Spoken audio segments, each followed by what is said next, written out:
हे सरकार विश्वासघातकी सरकार आहे। मुद्दाम हा शब्द यासाठी वापरला पाहिजे की देशाच्या पंतप्रधानांनी मोदी सरकारने उत्पादन खर्चाच्या 1.5 हमीभाव देण्याची वल्गना केली। खरं तर हा एक मोठा जुमलेशाहीचा किंवा ही जुमलेबाजीच आहे असं म्हणायला हरकत नाही। कारण सरकारने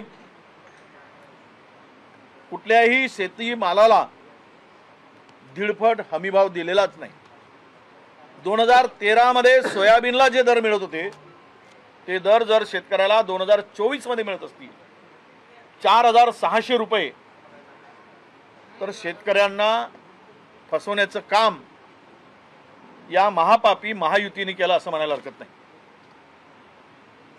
या सरकारने शेतकऱ्यांची तर ही मागणी होतीच की स्वामीनाथन आयोगाच्या शिफारशीप्रमाणे सीटोवर आधारित हमीभाव द्यावा, पण यांनी नुकतेच महाराष्ट्राचे मुख्यमंत्री उपमुख्यमंत्री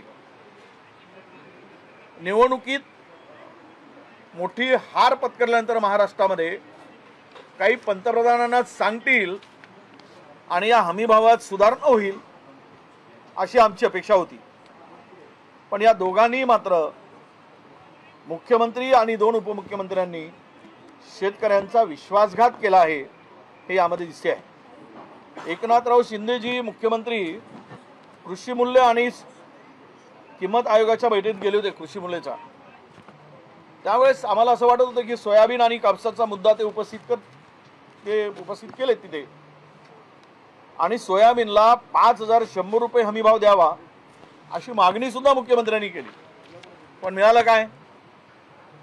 बघा, MSP मध्ये जी वाढ झाली ती 7-8% जवळपास वाढ झाली। कापूस 7% वाढला 7%, तूर 8% हमीभाव वाढ झाली, ज्वारीमध्ये 6% वाढ झाली आणि मक्यामध्ये 6.5% वाढ झाली। या उलट बियाणावर 35 ते 38% वाढ झाली, खतावर GST मुळे साधारणतः 35% वाढ झाली आणि शेती अवजारावर GST मुळे प्रचंड वाढ झाली, मजुरांची मध्ये वाढ झाली। खरं तर हे नतभ्रष्ट सरकार शेतकऱ्यांच्या खतावर GST लावतो, बियाणावर GST लावतो, ट्रॅक्टर आणि शेती उपयोगी अवजारावर GST लावतो 18%, आणि दुसरीकडे मात्र हेलिकॉप्टर खरेदी करत असताना 5% GST, डायमंड खरेदी करत असताना 3% GST, गोल्ड सोनं खरेदी करत असताना 2% GST। म्हणजेच हे सरकार शेतकऱ्यांच्या पाठीमध्ये खंजीर खुपसणारं आणि शेतकऱ्याला उद्ध्वस्त करणारे हे सरकार आहे। हे यामध्ये सामानावर 18% GST हे आता स्पष्ट झालेलं आहे। GST कुठे लावावा, तर या कमिशनखोर आणि टक्केवारी सरकारला याचं भान सुद्धा राहिलं नाही। म्हणजे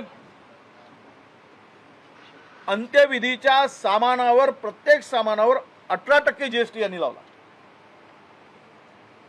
अंत्यविधीचं सामान जर महाग करत असेल तर मरणही महाग केलंय का स्वस्त केलंय, हा प्रश्न या ठिकाणी उपस्थित होतोय।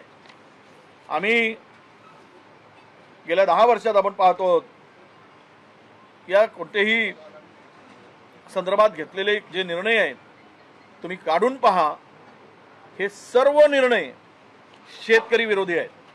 गमतीचा भाग असा की DAPचा दर 460 रुपयावरून आता 1630 रुपयापर्यंत घेऊन गेले।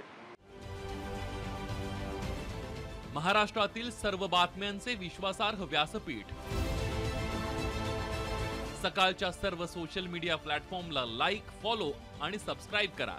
तसंच सर्व नोटिफिकेशनसाठी बेल आयकॉन प्रेस करायला विसरू नका।